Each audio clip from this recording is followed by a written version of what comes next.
मैं किसी का भला कर दिया तो मेरे को बड़ा दुख मिलता है। भला करने पर महाराज जी दुख हम समझ नहीं पा रहे। मतलब जैसे किसी ने मेरे को कोई परेशानी बताई तो मैंने कह दिया तो काफी हो जाए, ठीक है। हाँ, तो उसका तो काम बन गया, लेकिन मेरे को बड़ा दुख का कष्ट भोगना पड़ा। क्योंकि आप खाली हो गए। आप खाली हो गए इसलिए आपको कष्ट भोगना पड़ता है। संतों का तो स्वभाव यही होता है। संत कष्ट क्यों भोगते हैं? तो संतों को फिर इसलिए तो भोगना पड़ता है। संत इसलिए तो महान कहे जाते हैं।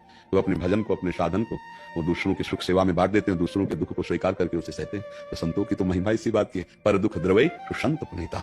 संत जन यही करते हैं, जीवन भर कमाते हैं भजन और समाज को देते हैं और उनका दुख भोगते हैं। एक बार एक महापुरुष स्वामी श्री सत्संगानंद जी थे, उनकी पीठ में फोड़ा हुआ, फिर पूरी पीठ सड़ने लगी। तो शिष्यों ने पूछा कि महाराज जी ऐसा कौन सा पाप आ गया, क्योंकि आप तो बड़े सिद्ध पुरुष।